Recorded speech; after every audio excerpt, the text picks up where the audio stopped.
Alright. तो आज के टॉपिक हमारा न्यूट्रिशन एंड ब्रेस्ट कैंसर है। और this topic is in Urdu, तो मैं उर्दू में बात करूंगी साथ साथ पॉसिबली। तो प्लीज नेक्स्ट स्लाइड प्लीज। तो जैसे टॉम ने मेरा इंट्रोडक्शन दिया है कि मैं ऑलरेडी एआरसीसी के साथ काम कर रही हूँ, बीएमई फॉर्म के साथ काम कर रही हूँ, as a cancer champion, as a public health awareness. तो today's topic is all about the nutrition. किस तरीके से हम अपनी डाइट को फोकस कर सकते हैं, what is actually breast cancer, उसके क्या फिगर्स एंड स्टैटिक्स हैं यूके के अंदर, साउथ एशियन पॉपुलेशन में क्या स्टैटिस्टिक्स हैं अवेयरनेस के हवाले से और रिपोर्टिंग के हवाले से, फिर उसके क्या रिस्क फैक्टर्स होते हैं जिनको जानने के बाद हम ये अंदाज़ा लगा सकते हैं कि हम किन रिस्क फैक्टर से बच सकते हैं, कि रिस्क फैक्टर के ऊपर काम करके हम अपने चांसेस ऑफ गेटिंग कैंसर उसको रिड्यूस कर सकते हैं। इसी तरह फिर न्यूट्रिशन का क्या रोल है ब्रेस्ट कैंसर में, फिर उसके बाद हम बात करेंगे कि रिकमेंडेशंस क्या हैं ब्रेस्ट कैंसर को लेके रिगार्डिंग न्यूट्रिशन, और व्हाट आर द ट्रीटमेंट्स, और किस तरीके से हम ये सब कुछ अवेयरनेस फैला सकते हैं regarding the breast cancer. Next slide please. Next slide. तो first of all breast cancer basically होता क्या है। ब्रेस्ट एक जस्ट ग्लैंड्स और डक्ट से मिलके एक ग्लैंड बनता है जिसकी बेसिस पे मिल्क प्रोड्यूस होता है, वो मिल्क को कैरी करके लेके जाते हैं। अब जो कैंसर एक्चुअली बनता है वो इन सेल्स और इन जो ऑर्गन्स होते हैं उसकी डैमेज के रिजल्ट में बनता है। कोई लम्प बन जाए या कोई ट्यूमर बन जाए या कोई थिकनेस हो जाए ब्रेस्ट के अंदर, तो उसके रिजल्ट में वो कैंसर डेवलप होना स्टार्ट होता है। डिफरेंट फैक्टर्स हैं, बहुत सारे डिफरेंट फैक्टर्स हैं, कोई एक रीज़न नहीं है ब्रेस्ट कैंसर डेवलपमेंट की। डिफरेंट लाइफस्टाइल और डाइट चॉइसेस हैं जिसके फैक्टर्स एक्चुअली बेस करते हैं इस सारी चीज़ों पे। Next slide please. Next slide. So जैसे मैं डिफरेंट रिस्क फैक्टर्स की बात कर रही थी, तो उसमें प्रीवियस स्लाइड के डिफरेंट रिस्क फैक्टर्स की बात कर रही थी, तो उसमें एक फैक्टर हार्मोन्स का भी होता है जिसकी इन जो इंक्रीज हो जाए या डिक्रीज हो जाए तो उसकी वजह से भी आपके ब्रेस्ट कैंसर के चांसेस बढ़ जाते हैं। तो स्टैटिस्टिक्स अगर हम देखें यूके के अंदर, तो यूके जो है, यूके के अंदर ब्रेस्ट कैंसर जो है वो fourth most common breast cancer है फीमेल्स में, यानी कि हर 8 फीमेल में से एक फीमेल को ब्रेस्ट कैंसर होता है लाइफ टाइम में। और मैन में ऑब्वियसली ये थोड़ा रेयर होता है बिकॉज इसके अंदर हार्मोन्स का प्ले होता है। और आपको पता है जब ब्रेस्ट डेवलप हो रही होती है, बन रही होती है, तो उस टाइम पे भी आप जब प्यूबर्टी को हिट करते हैं तो उस टाइम पे आपकी ब्रेस्ट डेवलप होना स्टार्ट होती है, और उसकी बेसिस पे ही मतलब सारा हार्मोन्स का ये एक के तरीके से गेम है। तो जैसे जैसे आप प्यूबर्टी हिट करते हैं आपकी ब्रेस्ट डेवलप होती है, और क्योंकि मेल में ये हार्मोन्स कम होते हैं जो फीमेल्स में होते हैं ब्रेस्ट डेवलपमेंट के लिए, इसलिए उनके अंदर chances of getting breast cancer कम है। Next slide please. अच्छा, ओवरऑल अगर हम देखें तो जो साउथ एशियन पॉपुलेशन के अंदर ब्रेस्ट कैंसर के क्या इंसिडेंस रेट है, तो वो एक्चुअली लोअर है as compare to other ethnic minorities. लेकिन क्योंकि अगर हम वाइट को कंपेयर करें, वाइट वुमेंस को साउथ एशियन वुमेंस से, तो उसमें ज़्यादा है। उसके डिफरेंट रीजंस हैं, वो हम अभी डिस्कस करेंगे कि क्या क्या रीजंस हैं।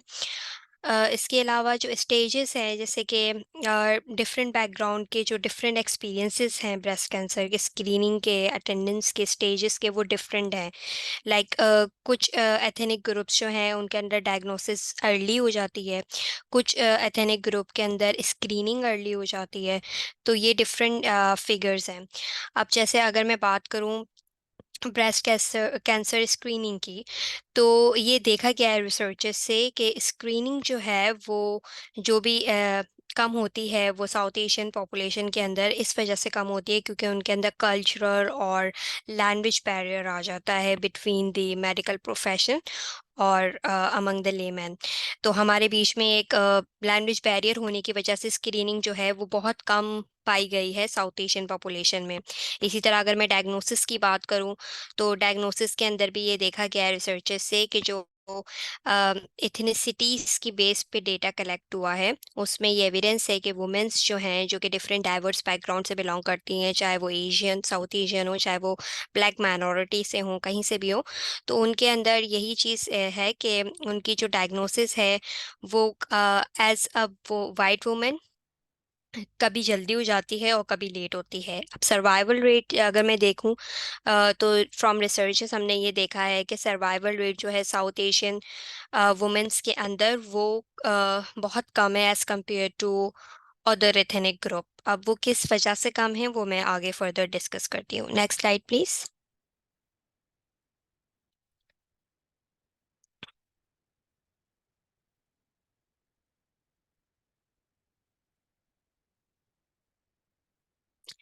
तो ये एक वीडियो है जिसके अंदर आप अपनी आप पहले इस वीडियो को देखें, देन आई विल एक्सप्लेन।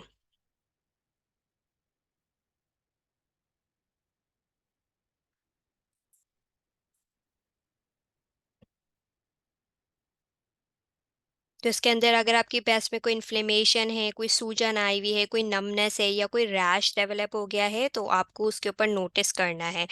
आपके निपुलर एरिया क्रस्टी है या कोई डिस्चार्ज हो रहा है, तो उसको भी आपने नोटिस करना है और वो फिर आपने अपनी जीपी को रिपोर्ट करना है।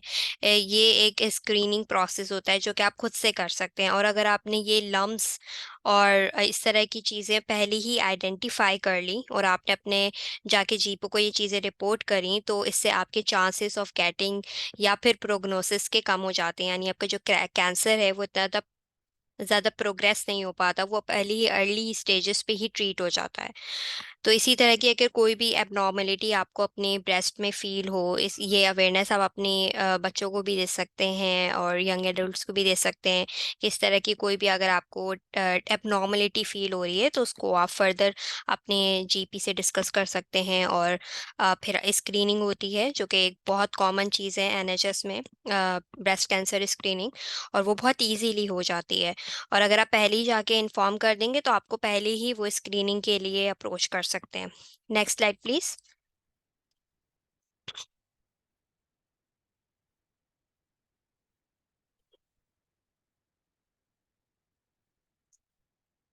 हम्म। Next slide. ओके। तो इस स्लाइड में अब हम डिस्कस करेंगे कि रिस्क फैक्टर्स क्या हैं। जैसे कि मैंने पहले भी डिस्कस किया था कि there are different risk factors, तो कोई एक नहीं है। इसके अंदर आपकी एज भी इन्वॉल्व होती है, फैमिली हिस्ट्री हो अगर कैंसर की या किसी और डिजीज़ की, तो वो भी आपके chances of getting breast cancer increase कर देती है। इसी तरह आपकी हाइट मैटर करती है। फिर अर्ली मेनार्की, यानी कि अगर आपको बहुत जल्दी पीरियड से स्टार्ट हुए हैं, और अगर आपका बहुत लेट मेनोपॉज हुआ है, तो वो सारी चीज़ें भी बहुत इफ़ेक्ट करती हैं आपके रिस्क पे। इसके अलावा प्रेगनेंसी अगर आपको आफ्टर 30 इयर्स के बाद होती है, तो उसमें भी आपके chances of getting breast cancer बढ़ जाते हैं। फिर इनफर्टिलिटी एक इशू है। और उसके बाद अगर आप कोई ओरल कॉन्ट्रासेप्टिव्स ले रहे हो, उसमें आपके चांसेस बढ़ जाते हैं। फिर अगर किसी को हार्मोनल रिप्लेसमेंट थेरेपी चल रही हो ड्यू टू एनी रीज़न, वो थेराप्यूटिक भी हो सकता है, कुछ भी हो सकता है, तो उसकी बेसिस पे भी आपके chances of getting breast cancer वो बढ़ जाते हैं। फिर ये जो रेडियोलॉजिकल है, ये एविडेंस बहुत लिमिटेड है, लेकिन हाँ, इससे भी chances of getting breast cancer increase हो जाते हैं। Next slide please. अच्छा, अब ब्रेस्ट फैक्टर की जैसे हम बात कर रहे हैं, तो 23% ब्रेस्ट कैंसर जो है यूके के अंदर वो प्रिवेंटेबल है। किस बेसिस पे प्रिवेंटेबल है? जैसे कि अगर आपने अर्ली डायग्नोसिस कर ली, या फिर आपके क्या कहते हैं स्क्रीनिंग में ही आपका पता चल गया, तो उसमें आपके जो चांसेस ऑफ प्रिवेंशन होते हैं वो बढ़ जाते हैं। इसके अलावा आप अपनी अगर लाइफस्टाइल चॉइसेस को हेल्दी रखते हो, तो उससे भी आपके प्रिवेंटेबल चांसेस इंक्रीज हो जाते हैं कि आप प्रिवेंट कर सकते हो, बच सकते हो ब्रेस्ट कैंसर से। इसमें यही सारी चीज़ें हैं। कि जैसे अगर कोई 1% of breast cancer in the UK oral contraceptive से होता है, तो ट्राई टू अवॉइड और maybe just talk to your GP about it, कि भाई ओरल कॉन्ट्रासेप्टिव से मैंने सुना है कि होता है, तो you can talk about your GP and they, और वो आपको फिर बता सकते हैं कि किस तरीके से आप अपने आप को या इस थेरेपी को किस तरीके से लेके आगे फर्दर चल सकते हैं। फिर सबसे इम्पॉर्टेंट ब्रेस्ट फीडिंग होती है। तो अगर आप ब्रेस्ट फीडिंग करवा रहे हैं अपने बच्चों को, तो आपके चांसेस जो हैं वो बहुत कम हो जाते हैं ब्रेस्ट कैंसर के।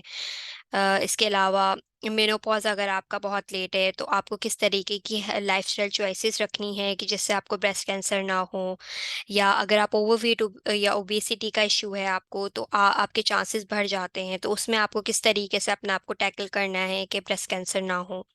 Next slide please. ओके, तो ये लाइफस्टाइल रिस्क फैक्टर्स हैं, जिसके अंदर सबसे पहले आपके पास आ जाता है ओबेसिटी। तो 8%, जो ज़्यादातर 8% ब्रेस्ट कैंसर केसेस हैं वो ड्यू टू ओबेसिटी होते हैं, ओबेसिटी की वजह से होते हैं। इसी तरह अगर कोई बहुत ज़्यादा अल्कोहल कंज्यूम कर रहा है, तो उसकी वजह से भी ब्रेस्ट कैंसर बढ़ जाता है। Next slide please. अब इसमें रोल ऑफ न्यूट्रिशन क्या है, न्यूट्रिशन कहाँ पे यहाँ पे प्ले कर रहा है role? Can you just click, I think it is not coming up. Okay, hold on. Let me try to look into my presentation then.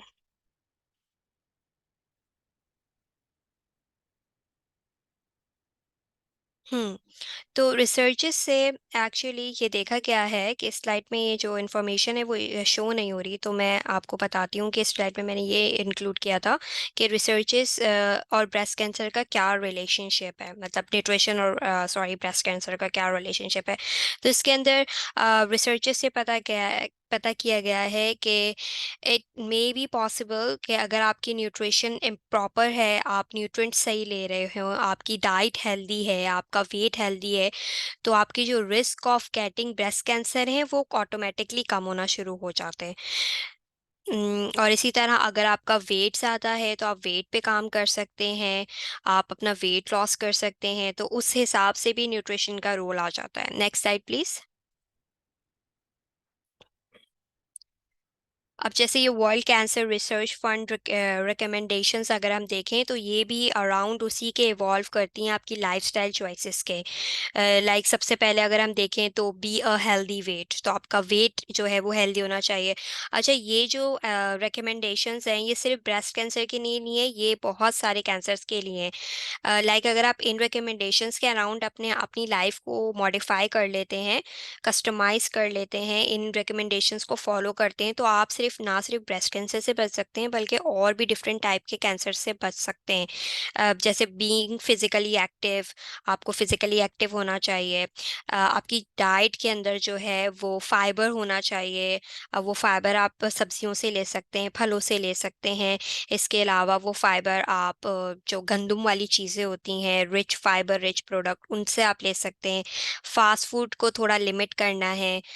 इसके अलावा जो रिकमेंडेशन है वो ये है कि रेड मीट का जो कंजम्पशन है वो आपको थोड़ा सा अवॉइड करना है या लिमिट करना है, मतलब बहुत ज़्यादा रेड मीट नहीं खाना। इसके अलावा जो जितनी भी शुगर ब्रेवेजेस होती हैं, यानी कि शुगर जिनके अंदर बहुत ज़्यादा शुगर होती है, फॉर एग्जांपल जितनी भी कोला ड्रिंक्स होती हैं या जूसेस होते हैं जिनके अंदर हाई अमाउंट ऑफ शुगर होती है, उनको आपको थोड़ा बैलेंस लेके चलना है, उनको इफ़ चाहे तो ज़्यादा से ज़्यादा अवॉइड करें। और उसके अलावा फिर आपके पास अल्कोहल कंजम्पशन आ जाती है, उसको कंट्रोल करना है। आप कोई सप्लीमेंटेशन कर रहे हैं, तो उसको आपको ध्यान में रखना है कि वो आप एक रिकमेंडेड डोज से ले रहे हो, कोई बहुत ज़्यादा एक्सेसिव ना हो, या वो आपकी जो जीपी है उसके सुपरविजन में हो, आप उससे डिस्कस करके ले रहे हो। फिर अगर आप मदर हैं तो ट्राई टू ब्रेस्ट फीड, अपने बेबीज़ को ब्रेस्ट फीड करवाएं ज़्यादा से ज़्यादा जब तक पॉसिबल हो सके। और अगर आपको कैंसर डायग्नोस हो जाता है, तो उसके बाद भी आप अपने आप को आपको अपनी डाइट देखनी है, आपको अपना लाइफस्टाइल देखना है, क्योंकि कैंसर होने ब्रेस्ट कैंसर होने के बाद उसके रीअक्रेंसेस के चांसेस बढ़ जाते हैं।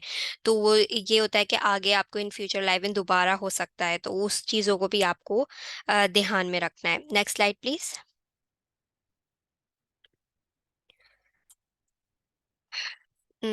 ओके।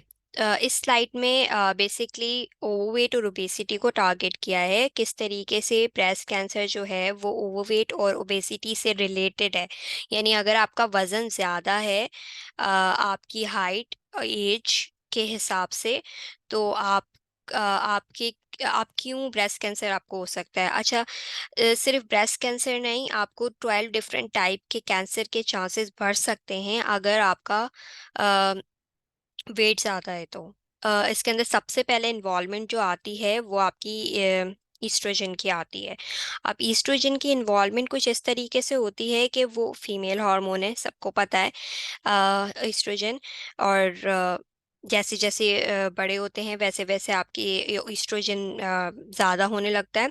अब ये करता क्या है कि डायरेक्टली इफेक्ट कर रहा होता है आपकी बॉडी के फैट को, ये हार्मोन, और ये सर्कुलेट कर रहा होता है आपकी बॉडी के अंदर।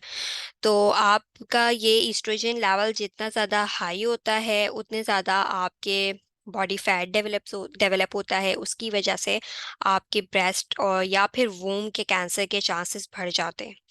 ठीक है। दूसरा जो यहाँ पे डिस्कशन हुई है वो इंसुलिन रेजिस्टेंस की हुई है। अब इंसुलिन रेजिस्टेंस जो है वो साउथ एशियन पॉपुलेशन में बहुत बहुत ज़्यादा कॉमन है। क्यों कॉमन है? क्योंकि हमारे यहाँ डायबिटीज़ बहुत ज़्यादा कॉमन है, और डायबिटीज़ इंसुलिन रेजिस्टेंस दोनों आपस में रिलेटेड है। ठीक है। तो इसके अंदर जब आप इंसुलिन रेजिस्टेंस को देखते हैं, तो इंसुलिन रेजिस्टेंस जो है, जब तो बहुत ज़्यादा बॉडी फैट होता है तो इंसुलिन रेजिस्टेंस डेवलप होती है, जिसकी वजह से आपके जो बॉडी के हार्मोन्स होते हैं वो उनकी एक इम्बैलेंस नेस स्टार्ट हो जाती है, और उसकी बेसिस पे फिर अगेन कैंसर के चांसेस बढ़ जाते हैं। थर्ड जो है वो है आपका इन्फ्लेमेशन। तो जब ओवरऑल बॉडी के फैट आपके बढ़े हुए होते हैं तो बॉडी के अंदर इटसेल्फ एक तरीके की, आप समझ लें कि फाइटिंग चल रही होती है अपने ही सेल्स में, उसको इन्फ्लेमेशन कहते हैं। और जब बॉडी के अंदर इन्फ्लेमेशन ज़्यादा है ड्यू टू फैट सेल्स, तो उसकी वजह से इम्बैलेंस ऑफ हार्मोन्स और इम्बैलेंस ऑफ अदर थिंग वो सब अकर होता है, और फिर उसके बाद आपके चांसेस ऑफ गेटिंग ना सिर्फ कैंसर, उसके बाद आपके पास और भी जो कोमॉर्बिडिटीज़ होती हैं, फॉर एग्जांपल आपके डायबिटीज़ हो गई, कार्डियोवैस्कुलर डिजीज़ हो गई, इन सब के चांसेस भी बढ़ना शुरू हो जाते हैं। तो ये एक रिलेशन है ब्रेस्ट कैंसर का और ओवरवेट ओबेसिटी का, कि किस तरीके से ये आपस में लिंक करते हैं। तो अगर एक चीज़ हो रही है तो दूसरी चीज़ के चांसेस बढ़ रहे हैं। Next slide please.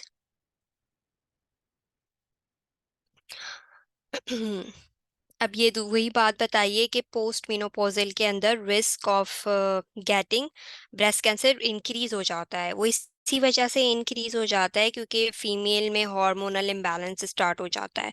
बहुत सारी फीमेल ओवरवेट हो जाती हैं, पहले नहीं होती, लेकिन जैसे मेनोपॉज स्टार्ट होता है उनका, या ख़त्म होता है, उसके बाद उनका वेट गेन प्रोसेस स्टार्ट हो जाता है। तो उसकी वजह से फिर उनके अंदर चांसेस बढ़ जाते हैं ब्रेस्ट कैंसर होने के। फिर वही बीएमआई, अगर आपका बीएमआई जो है वो बीएमआई बॉडी मास इंडेक्स को कहते हैं, जो कि मैं फर्दर स्लाइड पे डिस्कस करूंगी। और उसमें यही होता है कि बॉडी फैट अगर आपका ज़्यादा है आपकी हाइट और एज के हिसाब से, तो आपके chances of getting breast cancer बढ़ जाते हैं फिर से। Next slide please.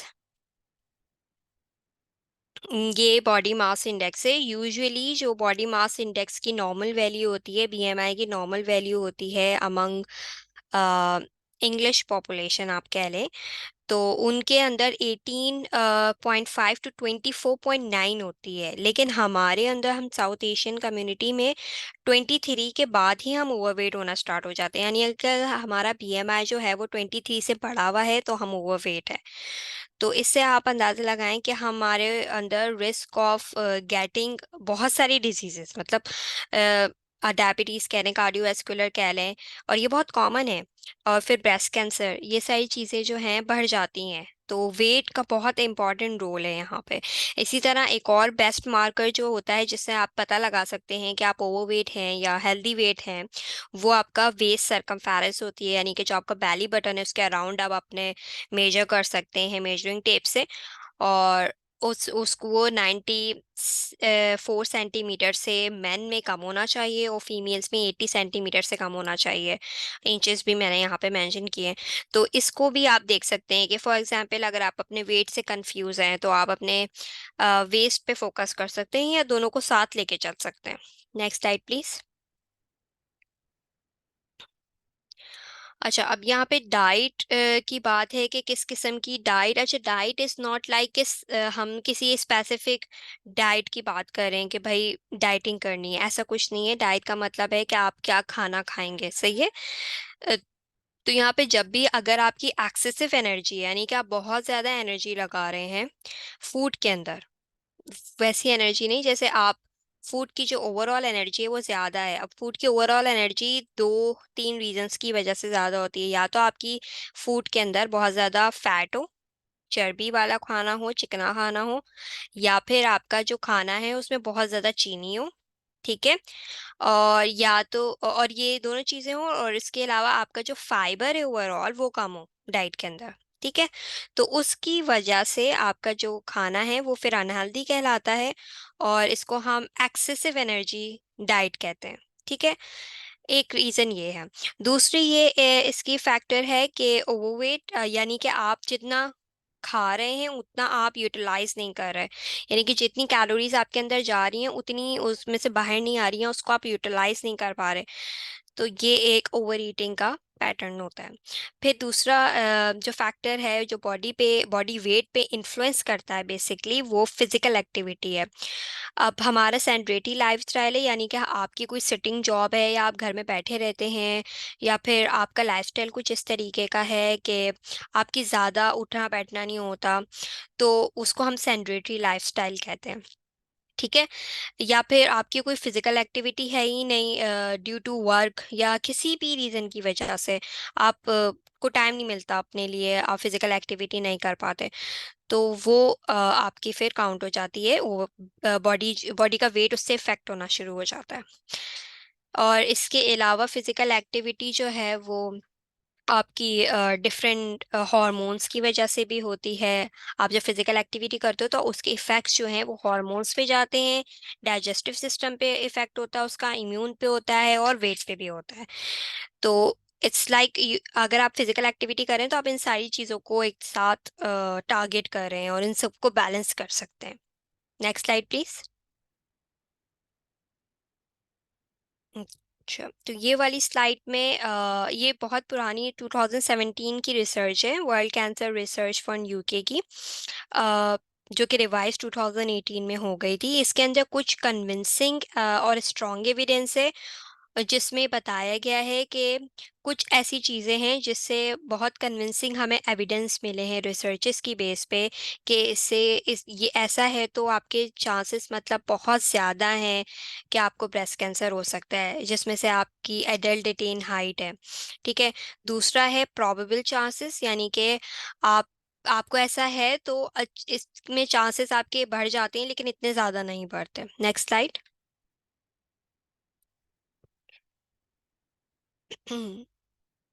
इसके अंदर जो बात की गई है वो डिफरेंट फूड, मतलब फूड के अंदर जो डिफरेंट कंपोनेंट्स होते हैं, यानी कुछ फूड के अंदर फॉर एग्जाम्पल फाइबर होता है या डिफरेंट विटामिन्स या न्यूट्रिएंट्स होते हैं, तो वो किस तरीके से इफेक्ट करते हैं ब्रेस्ट कैंसर के प्रिवेंशन में, और उसके एविडेंस क्या क्या हैं।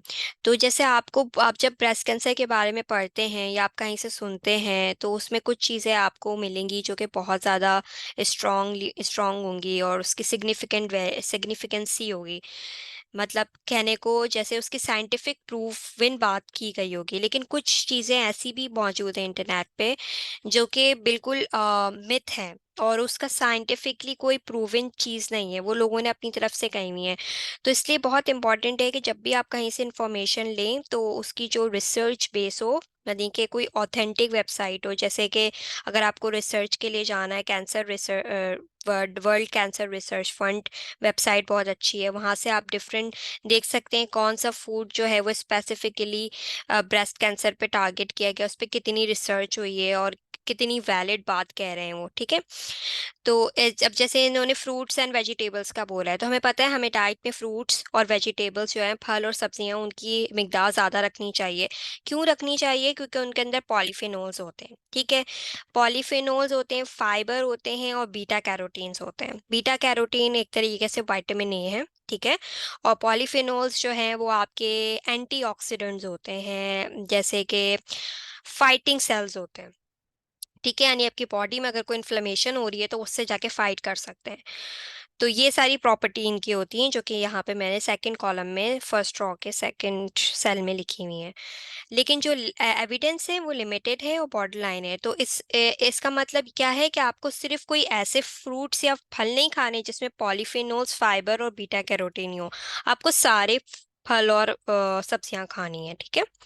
इसी तरह रेड एंड प्रोसेस मीट को अगर हम देखें, तो इसमें देखें आप, उसके अंदर प्रोटीन होता है, उसमें आयरन होता है, उसके अंदर जिंक है, फिर विटामिन B12 है, जिसमें आपके जो हीम है, ओवरऑल आपकी ब्लड जो है वो उसके लेवल्स हाई हो जाते हैं, ठीक है।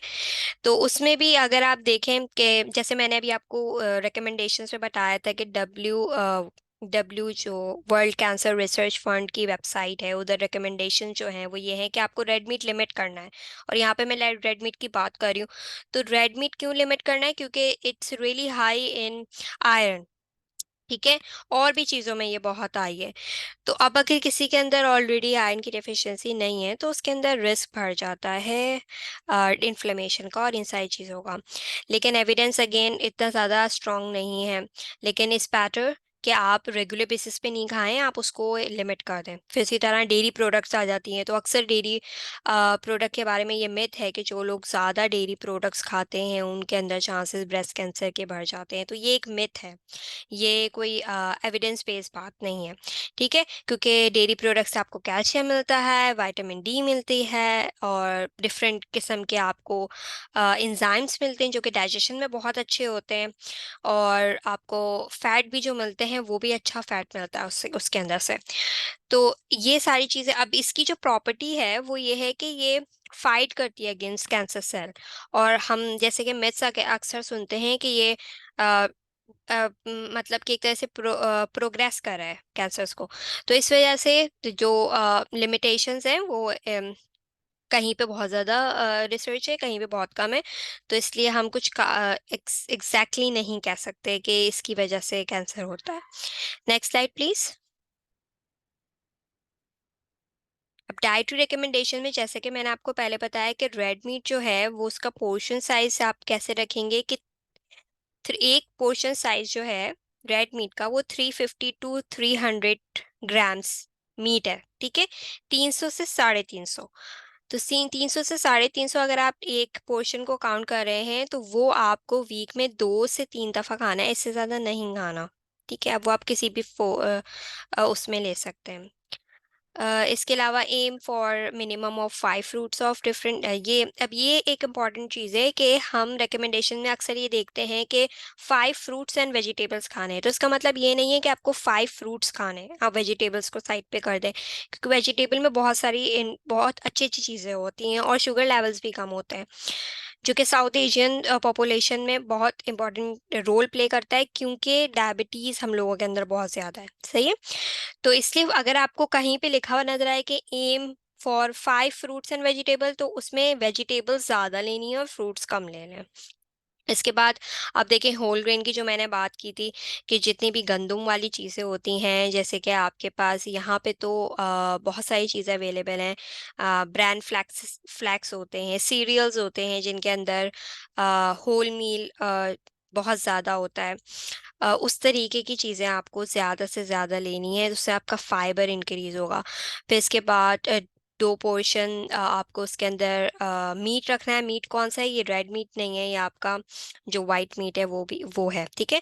उसके बाद आपको अवॉइड करने हैं जितनी भी प्रोसेस फूड है। प्रोसेस फूड क्या होते हैं? जैसे आपकी सलामी, हैम, या इस तरह की कोई भी चीज़ है जो कि प्रोसेस हुई हुई है, सॉसेजेस होते हैं, वो उनके अंदर सॉल्ट बहुत ज़्यादा होता है, उनके अंदर अनहेल्दी फैट बहुत ज़्यादा होता है, उनके अंदर शुगर बहुत ज़्यादा होती है। तो इस वजह से उनको आपको थोड़ा सा अवॉइड करना है, ज़्यादा से ज़्यादा फ्रेश मीट यूज़ करना है जब भी करें। और कैल्शियम इनटेक जो है वो आपको 400 से 600 मिलीग्राम ऑफ कैल्शियम रखनी है। और कोशिश करें कि जो भी आप दूध ले रहे हो उसमें एडिड विटामिन डी हो। अगर नहीं है तो फिर आपको विटामिन डी सनलाइट से लेना पड़ेगा। अगर आपको कहीं से मिल्क ऐसा मिल जाता है जिसके अंदर एडिड, क्योंकि आजकल फोर्टिफाइड एडिड मिल्क आते हैं जिसमें एडिड किया हुआ होता है विटामिन डी, तो वो आप कोशिश करेंगे लें, ताकि आपके दोनों विटामिन डी और कैल्शियम दोनों की जो डेफिशिएंसी है वो पूरी हो जाए। फिर इसके अलावा आप अगर फ़ैट की बात करते हैं तो फ़ैट सारे ख़राब नहीं होते, कुछ फ़ैट अच्छे भी होते हैं, तो आपको अच्छे वाले फ़ैट खाने हैं, जिसके अंदर आपके पास एवोकाडो आता है सबसे अच्छा फ़ैट। इसके अलावा आपके पास बटर है, अगर आप लिमिटेड अमाउंट में खा रहे हैं, एक्सेसिव नहीं। घी है, ये सारी चीज़ें हैं। ठीक है। और अनहेल्दी फैट किस में होते हैं? सारी बेकरी आइटम्स के अंदर अनहेल्दी फैट्स होते हैं। Okay, next slide please.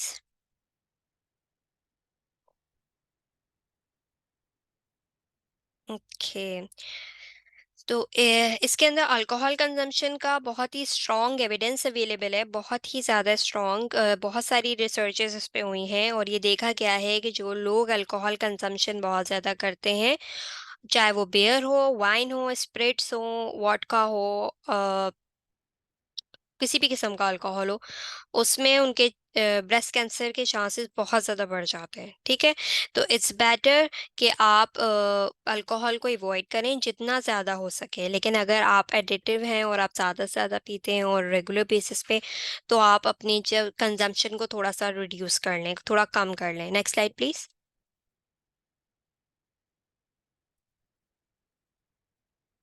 अब जैसे अगर हम रिकमेंडेशन को देखें तो उसके अंदर तो ये साफ साफ लिखा है कि आप कंप्लीटली अवॉइड करें। खास तौर पे अगर आप पोस्ट मेनोपॉजल में है, यानी आपका मेनोपॉज फेज कंप्लीट हो चुका है, उसमें है आप, तो आपको कंप्लीटली कंजम्पशन ऑफ अल्कोहल बंद करना है। सही है। Next slide please. इसके अलावा अगर आपको ऐसा लगता है कि बहुत मुश्किल है आपके लिए, या आप बिल्कुल उसको बंद नहीं कर सकते, तो यही again world cancer research fund की वेबसाइट पे पूरा कैलकुलेटर अवेलेबल है, जिसके अंदर आप जाके अपने जो यूनिट्स हैं उनको कैलकुलेट कर सकते हैं, और रिकमेंडेड डोज के हिसाब से जितना रिकमेंडेशन है 14 यूनिट्स पर वीक, उसके हिसाब से आप अपने उसको ले सकते हैं, जैसे 3 to 4 units of alcohol a day और 14 यूनिट्स पर वीक। तो उसको आप कैलकुलेट कर सकते हैं। अगर आप स्प्रिट पी रहे हैं या अल्कोहल पी रहे हैं या कोई भी दूसरी चीज़ पी रहे हैं, या आप स्प्रिट के साथ जूस मिला के पी रहे हैं, तो उसकी भी ऑप्शंस अवेलेबल हैं, तो आप ये यूज़ कर सकते हैं। बहुत ही ईजी है ये। Next slide. अब फिजिकल एक्टिविटी की बात कर लेते हैं। जैसे कि मैंने पहले बताया है कि फिजिकल एक्टिविटी ना सिर्फ आपके हार्मोन्स पे इफेक्ट करती है, बल्कि आपके डाइजेस्टिव सिस्टम, इम्यून सिस्टम और वेट पे भी इफेक्ट करती है। और जो फीमेल्स फिजिकल एक्टिव होती हैं उनके अंदर 10 to 20% लोअर रिस्क हो जाता है ब्रेस्ट कैंसर का। तो ये सारी चीज़ें बताने का मकसद बेसिकली ये है कि हमें पता है कि हमारे अंदर अगर रिस्क फैक्टर है, फैमिली हिस्ट्री है नंबर वन, या हमारी अटेन बहुत ज़्यादा लंबी हाइट है, या फिर पोस्ट मेनोपॉजल में चले गए हैं, या फिर क्या कहते हैं ब्रेस्ट फीडिंग नहीं करवा पाए थे, ये सारी चीज़ें हैं, और हमें लग रहा है कि भाई हमारे chances of getting breast cancer बढ़ जाएंगे, तो आप फिर फिजिकल एक्टिविटी और हेल्दी डाइट रख सकते हैं, और उसकी बेसिस पे आप अपने आप को मेंटेन कर सकते हैं। Next slide please. तो जो रिकमेंडेशन है फिजिकल एक्टिविटी के, वो एटलीस्ट 150 मिनट्स, जो कि अबाउट 2 घंटे से आधा घंटा होता है, मॉडरेट इंटेंसिटी। ठीक है। मॉडरेट इंटेंसिटी जो वर्कआउट होता है उसके अंदर कोई किस्म की एक्सेस कोई स्पेसिफिक एक्सरसाइज इन्वॉल्व नहीं होती। आपके घर के जो काम काज हैं, यानी कि आप अगर घर में क्लीनिंग कर रहे हैं, या फिर आप घर में पोछा लगा रहे हैं, झाड़ू लगा रहे हैं, या झाड़ू वगैरह कर रहे हैं, या फिर आप क्या कहते हैं बाहर शॉपिंग करने के लिए, ग्रोसरी शॉपिंग करने के लिए जा रहे हैं, या जस्ट वॉक करने के लिए जा रहे हैं, बच्चों को स्कूल छोड़ने के लिए जा रहे हैं, तो ये सारी चीज़ें भी आपकी फिजिकल एक्टिविटी में ही काउंट होती हैं। इसको मॉडरेट इंटेंसिटी एक्टिविटी कहते हैं।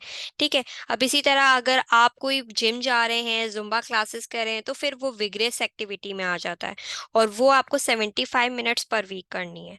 तो इस तरीके से आप अपने मिनट्स को टारगेट कर सकते हैं। अगर आप अभी कुछ भी नहीं कर रहे, तो आप स्टार्ट कर सकते हैं 15 मिनट से। आप फिर उसको बढ़ा के आगे जाके 20 मिनट्स, 30 मिनट्स, 40 मिनट्स, इस तरीके से आप ग्रेजुअली उसको आहिस्ता आहिस्ता बढ़ा के और अपनी फिजिकल एक्टिविटी को इम्प्रूव कर सकते हैं। देखिए, कुछ ना करने से बेहतर आप कुछ कर रहे हैं, तो अगर घर का काम भी कर रहे हैं तो उसके अंदर भी आप थोड़ी सी अपनी इंटेंसिटी बढ़ा दें, और उसके अंदर आप थोड़ा सा तेज काम करना शुरू कर दें, या थोड़ा सा बाहर वॉक पे चले गए, इस तरीके की कोई भी आप इन्वॉल्वमेंट कर सकते हैं। Next slide please.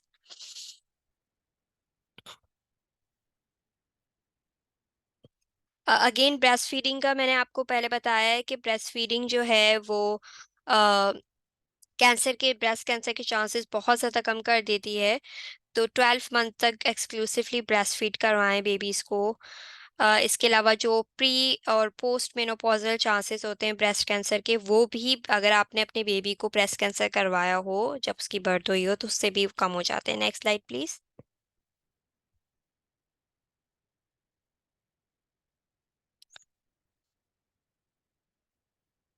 Breast feeding ना सिर्फ आपको ब्रेस्ट कैंसर के चांसेस से बचाती है, ब्रेस्ट कैंसर होने के चांसेस से बचाती है, बल्कि वो एक मदर के लिए प्रोटेक्शन होती है।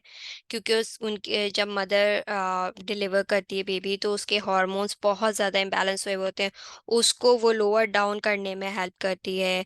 आपके जो डीएनए में जो सेल डैमेज सेल होते हैं, उसको रिमूव करने में हेल्प करती है। इसके अलावा अगर ब्रेस्ट में कोई डैमेज सेल हो, तो उसको रिमूव करने में हेल्प करती है। इसके अलावा वो बेबी के लिए बेनिफिशियल होता है कि बेबी की जो ग्रोथ होती है वो अच्छी तरीके से हो पाती है। बेबी हेल्दी वेट होता है, और उसकी जो इम्यूनिटी होती है वो स्ट्रांग होती है। एडिशनल बेनिफिट्स में अगर हम देखें ब्रेस्ट फीडिंग के, तो बेबी को वो प्रोटेक्ट करते हैं अगेंस्ट, क्योंकि उसकी इम्यूनिटी स्ट्रांग हो रही है, तो इन्फेक्शन से बचाती है। और फिजिकली और इमोशनल बॉन्ड बनता है बिटवीन मदर और child. Next slide please.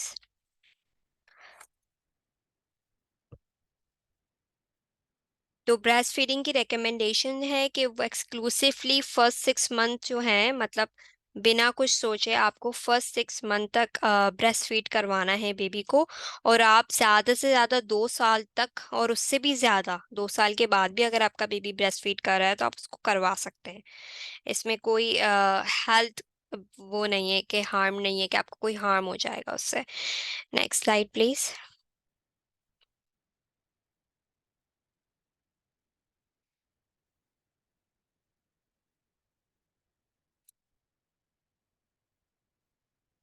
Next slide please. अब ब्रेस्ट कैंसर के जो सर्वाइवल है वो मैंने डिस्कस किया था पहले भी। आई थिंक वो वाली स्लाइड समहाउ मिस हो गई है स्टार्टिंग में। Me just check.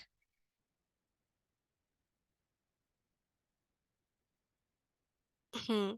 अच्छा, सर्वाइवल रेट जो है वो अवेयरनेस के साथ एसोसिएट है, जब हम साउथ एशियन पॉपुलेशन के बारे में बात कर रहे हैं। क्योंकि स्टडीज से हमने ये देखा है कि जो साउथ एशियन वुमेन्स हैं, इवन के डिफरेंट डाइवर्स ग्रुप की जो भी वुमेन्स हैं, उनके अंदर लैक ऑफ अवेयरनेस और नॉलेज की वजह से वो सिम्टम्स को रिकॉग्नाइज नहीं कर पाती। जैसे मैंने अभी आपको जो वीडियो दिखाई थी, उसके अंदर आप इजीली देख सकते हैं कि अगर आपको इस किस्म के कोई भी लम या नमनेस या रैश या कोई भी एबनॉर्मलिटी नज़र आ रही है, तो आप रिपोर्ट कर सकते हैं।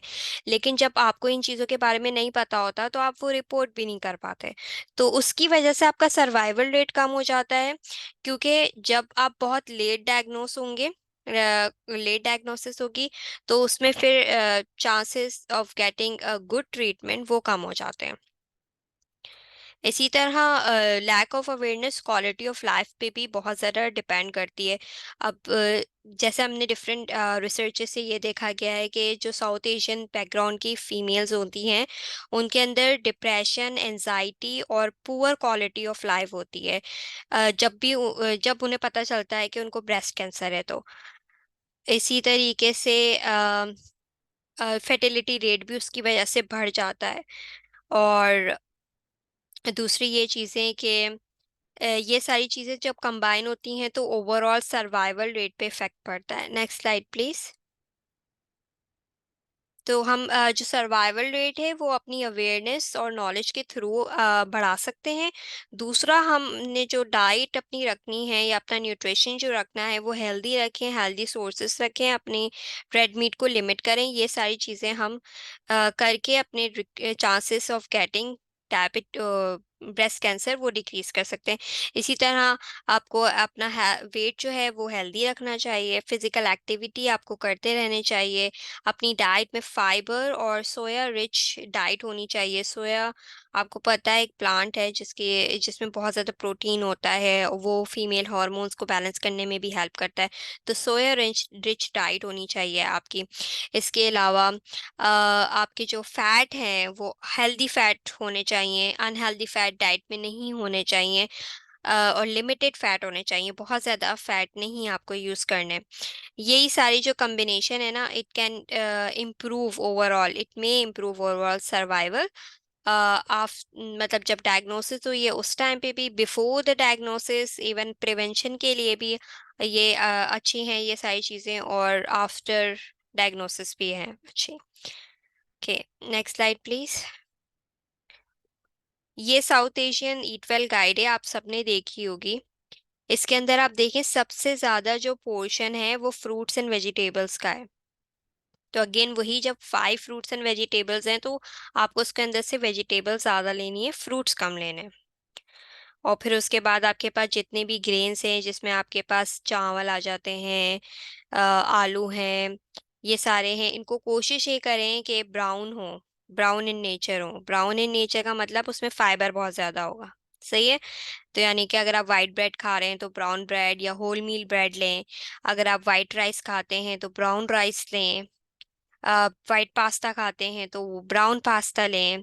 अगर आप चक्की का आटा यूज़ नहीं करते तो चक्की का आटा यूज़ करें। तो ये सारी चीज़ें जो हैं आपके, एक तो वेट लॉस में भी आपको हेल्प करेंगी, दूसरा आपके हार्मोन्स भी बैलेंस करेंगी, और तीसरा आपके chances of getting any type of cancer कम करेगी। फिर डेयरी का पोर्शन साइज देखें कितना कम है, फिर प्रोटीन आप देखें किस तरीके से है, तो इस तरीके से अपने डाइट को एडजस्ट करें। Next slide please. ये कुछ यूज़फुल रिसोर्सेज हैं जो कि मैंने इस प्रेजेंटेशन में इंक्लूड कर दिए हैं, तो अगर आप लोगों को चाहिए हो तो आप लोग एक्सेस कर सकते हैं। Next slide please. और ये बस सब रेफरेंसेस के बाद, तो अगर किसी का कोई क्वेश्चन है तो I am open to answer.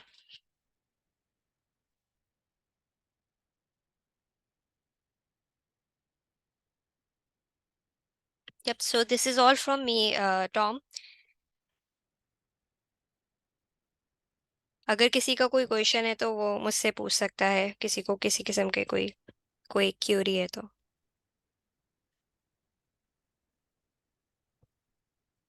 Thank you very much, Karan. That was absolutely, yeah, fantastic. Very informative.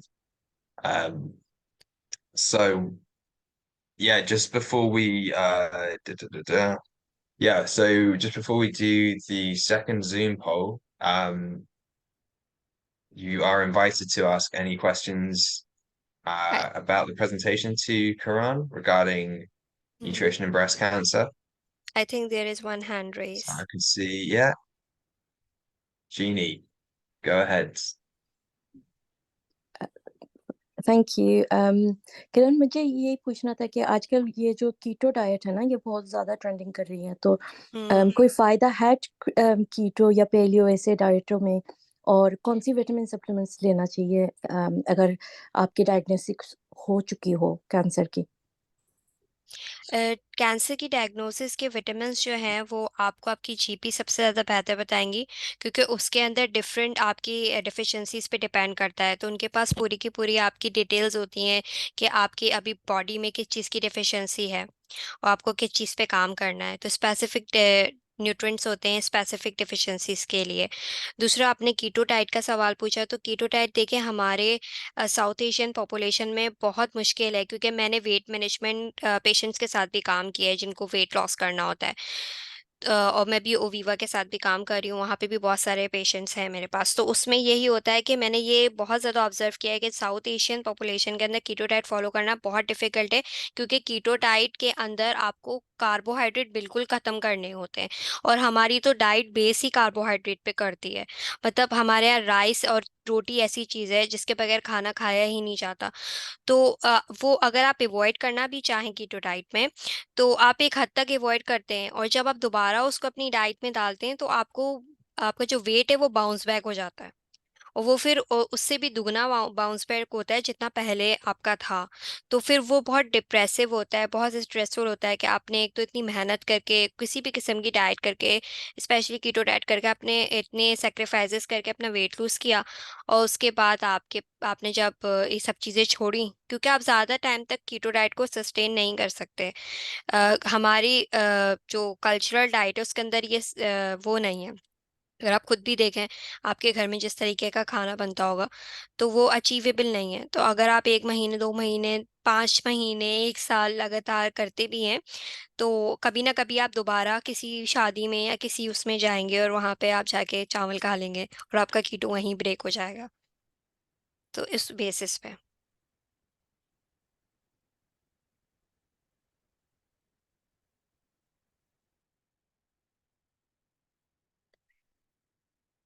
I hope मेरा आपका क्वेश्चन कवर हो गया हो, या अगर आपको कुछ और पूछना है तो I am open to answer.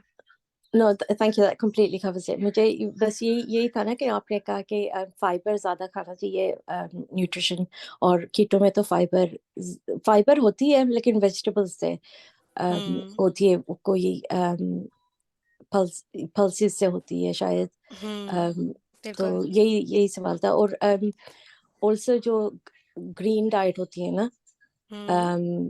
Plants वगैरह, एंटीऑक्सीडेंट्स जो हम्म। होती है इसमें, तो ऐसा भी नहीं है कि हमने बस सैलड्स खानी है, हर किसी हम्म। चीज को खानी है ना। और बिल्कुल। और दूसरी ये सवाल पूछनी थी मुझे कि अगर ये जो हम मीट्स खाते हैं ना, तो हम्म। हमारे में तो वेल डन होता है स्टेक्स वगैरह। हम मीट जो कबाब्स खाते हैं वो तो बहुत ज्यादा कुक होती है। हम्म। तो ऐसा कोई फर्क है ये रो जो रेयर मीट्स होता है या कुक्ड मीट्स पे?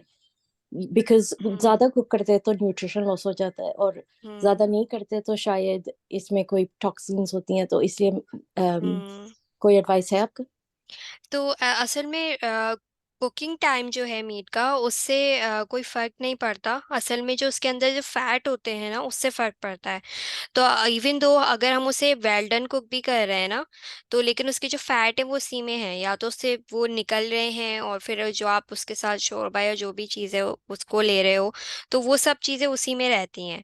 तो बेसिकली जो रोल है ना रेड मीट का, वो उसके फैट की वजह से है, इसीलिए उसको लिमिट किया गया है कि अगर आप बहुत ज़्यादा रेड मीट ले रहे हैं तो यानी कि आप बहुत ज़्यादा फैट खा रहे हैं। तो उससे मतलब कुकिंग से कोई रिलेशन नहीं है। कुकिंग से मैंने 3-4 रिसर्चेस ये देखी हैं, इवन के कैंसर रिसर्च के अंदर भी ये चीज़ मेंशन है कि अगर आप बर्न फूड खाते हो, यानी आपने अपना खाना जो है वो जला के, बहुत ज़्यादा जला के, कुछ लोगों को पसंद होता है क्रिस्पीनेस, तो बहुत ज़्यादा जला के खा रहे हो, तो अंदर वो नाइट्रेट्स और नाइट्राइट्स रिलीज होता है। वो कैंसर के उसके अंदर एसोसिएशन देखा गया है कि बहुत जो लोग बहुत ज़्यादा बर्न फूड खाते हैं अपना, तो उसके अंदर उनके एसोसिएशन ज़्यादा है, कैंसर होने के चांसेस बढ़ जाते हैं।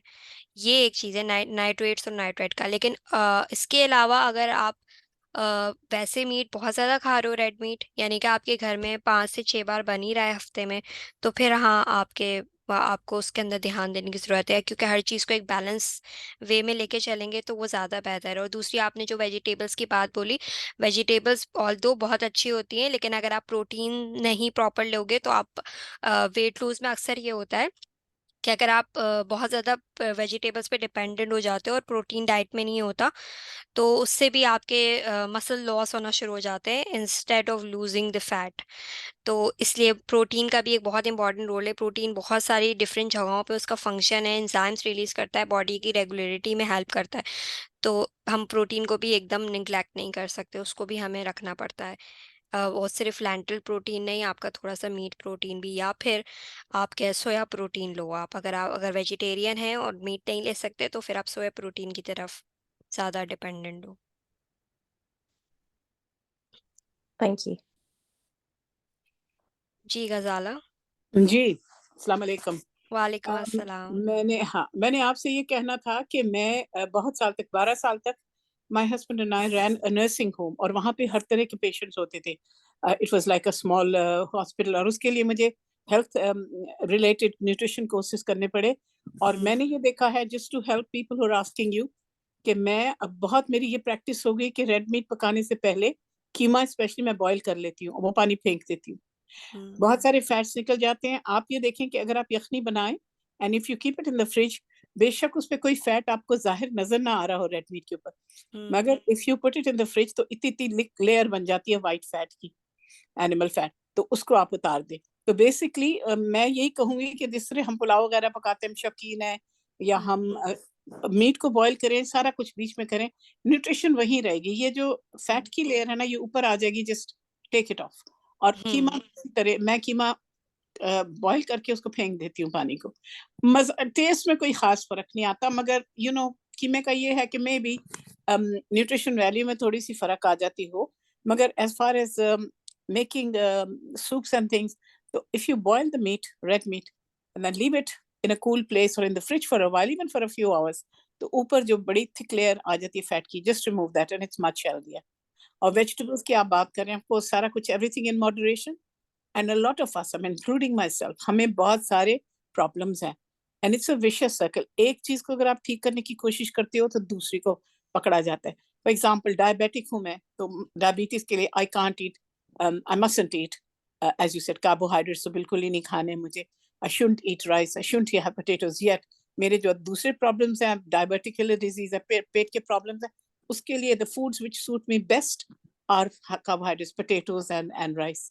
सो you have to strike a balance. हर बंदे का एक इंडिविजुअल वो है, अपना हेल्थ का पैटर्न, और वो खुद बंदा, बेशक हम लाख उसको डिनाई करें, वो हर बंदे को पता है कि ये मेरे खाने से ये हो जाता है, ये खाने से ये नहीं होता। तो आई थिंक कि हमें इस बात का करना चाहिए, अपना अपना, किसी और को नहीं देखना चाहिए। Everybody down and evaluate their own problems, और क्या आप खाते हो और कैसे खाना चाहिए आपको। कम कुछ, मतलब खत्म किसी चीज को नहीं करना है आपने। अगर आप पोर्शंस भी बहुत छोटे कर दें, that's also good thing. Anyway, very informative talk, आपने बता दिया बहुत चीजें। I think most of us know a lot of it, मगर आई थिंक हम, including me, I am in denial. मैं कहती हूँ नहीं नहीं, चलो खा लो थोड़ा सा, क्या होगा, 2 पकौड़े खा लो, कुछ नहीं होता, बट होता है। इट्स और जस्ट अबाउट एवरीथिंग रिवाइजिंग और कीप रिमेम्बरिंग कि हाँ, हमें ये भी करना चाहिए, हमें ये भी करना चाहिए। हाँ, मगर यू सी फैमिलीज में, see the other thing is कि अगर आप उस बात का थोड़ा सा बताएं, फैमिलीज में समटाइम्स इट्स वेरी डिफिकल्ट। अगर आप बच्चे हैं, आपके मियाँ हैं, मे बी इन लॉज आपके साथ रह रहे हैं, सम अदर एल्डरली पीपल, तो बच्चों के लिए, मियाँ के लिए तो आप उनको नहीं देना है, बच्चों को स्पेशली उनको आपने थोड़ा बटर भी देना है, सारा कुछ देना है। तो उस सूरत में आधी चीजें कुक करके आप अपना सेपरेट कर लें। इसका जरा थोड़ा सा बताएं कि is there way to do that, अब कैसे, मतलब खैर, I been doing it, I been managing it, but everybody can't, क्योंकि एग्जैक्टली। हम एक बंदे के लिए क्या करें, कैसे निकालें, कहाँ से निकालें। इट्स रियली हार्ड एक्चुअली, क्योंकि आप जब इतनी बिजी लाइफ होती है, फिर आपको अपने आप को भी देखना है, अपने इन लॉस को भी देखना है, और फिर उसके बाद आपको अपने बच्चों को भी देखना है। तो वो बहुत डिफिकल्ट हो जाता है, और ये हर कोई मतलब मैनेज नहीं कर पाता। इवन मेरे इतने सारे क्लाइंट्स हैं, वो यही कंप्लेन करते हैं कि हम अपने आप को टाइम नहीं दे सकते, हम बाकी सबको टाइम दे सकते हैं। बिल्कुल और वो बहुत डिफिकल्ट हो जाता है। वो आपको अपने हिसाब से ही, जैसे आपने बोला कि हर इंसान की बॉडी डिफरेंट होती है, इसी तरह हर इंसान की लाइफ भी डिफरेंट होती है। उसको अपनी ओन चॉइसेस और अपने सराउंडिंग के हिसाब से ही चेंज करना होता है, उसको मॉडिफाई करना होता है। तो कोई जनरल रिकमेंडेशन इसके लिए नहीं होती। वो आप खुद ही जैसे एनालाइज करें कि फूड डायरी बनाएं, अपनी रेगुलर डायरी बनाएं, उसमें देखें कि किस तरीके से आप एडजस्ट कर सकते हैं। फॉर एग्जांपल, अगर आप पास्ता बना रहे हैं तो घर में सबको रेगुलर पास्ता पसंद है, बच्चे खाते ही नहीं है होल ग्रेन पास्ता।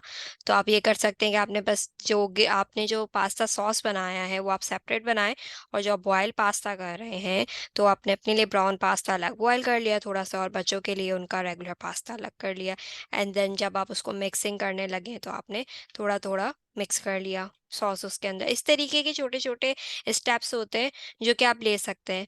और ये एक्चुअली फीमेल्स के लिए बहुत डिफ़िकल्ट होता है। अब तो खैर यहाँ मेल्स के लिए भी बहुत डिफ़िकल्ट है, क्योंकि उनको जॉब पे जाना होता है, उन फुल टाइम जॉब है और सब कुछ है, मैनेज करना बहुत मुश्किल होता है। लेकिन आपको खुद अपने लिए करना पड़ता है, क्योंकि नाउ-अ-डेज़ हम देख रहे हैं, जैसे आपने बताया कि आप डायबिटिक हैं, इस तरह साउथ एशियन कम्युनिटी में बहुत सारे लोग प्री डायबिटिक ऑलरेडी डायग्नोज़ हो रहे हैं। तो वही इंसुलिन रेजिस्टेंस, फिर ब्रेस्ट कैंसर चांसेस, और ये सारी चीज़ें आपस में लिंक करती हैं। तो इट्स बेटर कि आप शुरू से ही प्रिवेंटेबल अप्रोचेस स्टार्ट करें अपनी डाइट के अंदर, अपनी फिजिकल एक्टिविटी के अंदर कुछ ना कुछ थोड़ा बहुत। ज़रूरी नहीं कोई ड्रास्टिक चेंज करें, आप छोटे मोटे चेंजेस करके भी अपनी लाइफ को मॉडिफाई कर सकते हैं। आई थिंक आप यू आर टोटली राइट। खाना खाना जो है ना, खाने के हम्म, हवाले से राइट कि मगर एक और बात मैं यहाँ कहूँगी कि मैं फ्रॉम माय पर्सनल एक्सपीरियंस, हम्म, चावल अगर आपने खाने खाने हैं तो बॉयल करें, क्योंकि अगर आप जब बॉयल करके चावलों की पीच निकालते हैं तो आपको पता हम्म, लग जाए कितना स्टार्च चला गया। बजाय इसके कि आप भुने हुए चावल बनाएं, चस्के के लिए हम्म, आएगा भाई। अगर आपने बनाने, और पेस्टा का भी यही हाल है। देखिए कई दफ़ा पेस्टा को आपने अगर बेक करना हो तो आप वो वैसे ही रख देते हैं और वो गर्मी से खुद ही पक जाता है अंदर। मगर मैं हम्म, कभी भी ऐसे नहीं करती, लज़ानिया भी बनाऊँ तो मैं हमेशा पेस्टा को बाहर बॉयल करती हूँ और उसका सेपरेट। पानी फेंक देती हूँ, तो उसमें से बहुत ज़्यादा स्टार्च निकल जाता है। तो ये हम्म, छोटी-छोटी चीज़ें हैं जो अगर हम अपना थोड़ा-सा हम्म, कुक, एवरी मदर, सारी औरतें जो हैं, कुकरी का तो उनको बेशक जिस तरह की भी कुकरी है उनको तो पता होता है। सो हम्म, दिस इज़ गुड। ये चीज़ें या जो हैं छोटी-छोटी एक-दूसरे से पता करनी चाहिए। और कितने मेथड्स ऐसे हैं जो आजकल जब बच्चियाँ भी यूज़ करती हैं, जो आर हेल्दी ऑप्शंस। हम्म, तो I yup, think this is very good. Thank you. Yup, thank you. हमारे पास एक और क्वेश्चन है कमेंट्स में, is process food the cause of some of the cancers?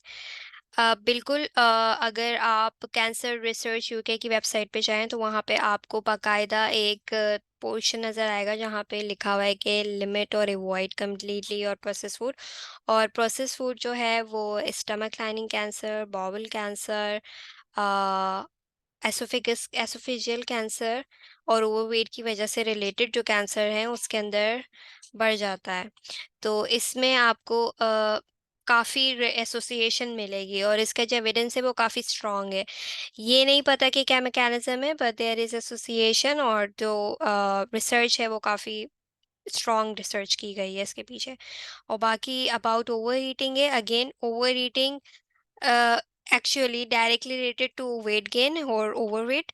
तो उसमें आप यही कर सकते हैं कि कोशिश करें कि अगर आप ओवरवेट हैं तो अपने पोर्शन साइज़ेस को, सबसे पहले पोर्शन साइज़ेस पे काम करें, क्योंकि हम किसी भी चीज़ को जो हमारी आदत बन चुकी है हम उसे कम्प्लीटली अवॉइड नहीं कर सकते, हम काफ़ी सालों से उसको खाते आते हैं, तो बहुत डिफ़िकल्ट होता है। तो उसके लिए आप सबसे पहले अपने पोर्शन साइज़ेस को कंट्रोल करें, और दूसरी चीज़ है माइंडफुल ईटिंग। ओवर ईटिंग जो है, जब भी कोई बंदा कर रहा होता है तो वो माइंडफुल ईटिंग नहीं कर रहा होता। और माइंडफुल ईटिंग क्या होती है कि जो चीज़ें आपके पास सामने इस वक़्त मौजूद हैं वो क्या है, किस तरीके से वो प्रिपेयर की गई हैं, और उसका टेस्ट किस तरीके से, उसका स्मेल कैसा आ रहा है, आर यू ब्लेस्ड कि आपको वो खाने को मिला। इस तरह की चीज़ें आप खाने के बारे में खाना खाते हुए सोचें, ना कि खाना खाते हुए आप टीवी देख रहे हों, या फिर आप क्या कहते हैं खाना खाते हुए किसी से बात कर रहे हों और आपका बिल्कुल खाने पे ध्यान नहीं हो। इसको अनमाइंडफुल ईटिंग कहते हैं। तो आप कोशिश ये करेंगे माइंडफुल ईटिंग करें ताकि आप ओवर ईटिंग से बच सकें, और that actually directly related to weight gain और over wait.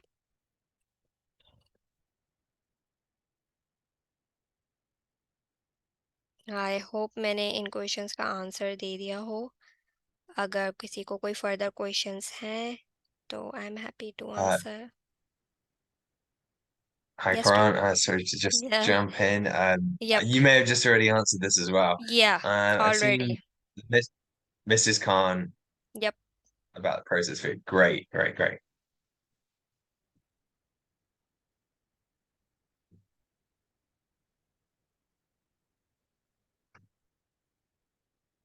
Yeah, please ask away if there's anything else for Karan. Otherwise, we will go ahead with the second Zoom poll.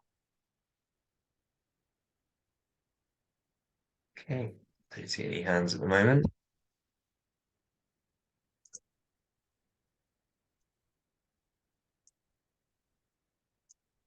Okay, so here's the second Zoom poll with the same questions as before. So on the first one, we've got, I feel confident to recommend cancer screenings to friends and family. And then you've got just choose one of the following, which is strongly agree, agree, disagree, or disagree strongly.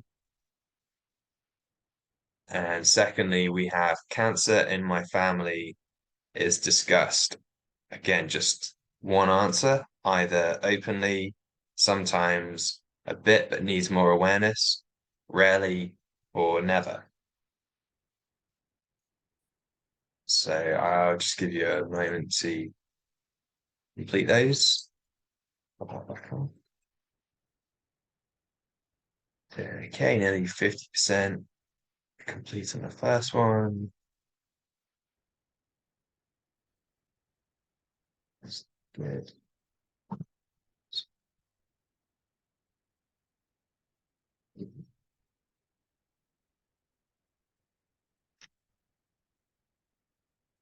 Okay, yeah, probably one or two ripping off some healthy food. So I'll end the poll there. Thank you very much. Have a quick look at the results. So especially on the second one where we had quite a few on disagree strongly, that's completely shifted. Yeah, It's shifted. disappeared from, yeah, and that Yeah. first one as well. I mean, 100%. Hmm. Yeah, it's a That's good. the result. Yeah, Yeah, it's been an absolutely fantastic talk, Karan. And yeah, looking forward to discussing the possibility of doing some more as well. Um, definitely. so yeah, thank you everyone. This has been, yeah, it's been a decent turnout. Just like to bring you up to date with some events as well that we've got at ARCC. The big one, of course, is the AGM on the 16th of November. You can register via Eventbrite for that. Or just, yeah, or give us a message as well and show your interest. We also have a couple of cancer events coming up as well. So yeah, be sure to be on the lookout for those. So things that we've got lined up from the ARCC point of view is obviously we've got a breast cancer survivors talk / co-design workshop, which we're really excited about. Got a very interesting some marketing material that we'll be developing out of that as well. We've also got a couple more awareness talks. Like I said, hopefully we're going to get at least one more with Karan. Because yeah, this seems like a good Q&A session as well. That seems to last for quite a while. I think one of our longest Q&As. So yeah, keep your eyes peeled for events popping up. And yeah, please do subscribe to our mailing list as well, so you stay on top of these. We do a MailChimp. Some of you may have seen it in the MailChimp. Yeah, we push out our events through that, and then you get the Zoom link and everything else that you need. So yeah, unless there's any further questions or you've got anything else to add, Karan, we'll wrap it up, and this will be on YouTube very soon. Yeah, I Okay. think I have actually talked everything. If anyone else wants to add anything else.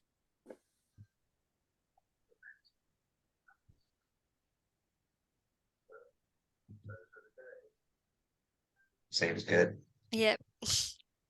All right. Yeah. Thank you so much, Karan. Yeah, Really appreciate it. Thank you so much for inviting me. It was a very good talk and everyone actually really interact. That's amazing. no. Yeah. Thank you, everyone. Thank you very much. Thank Bye-bye. you. Thanks, Karan. Thank It you, was brilliant. Tom.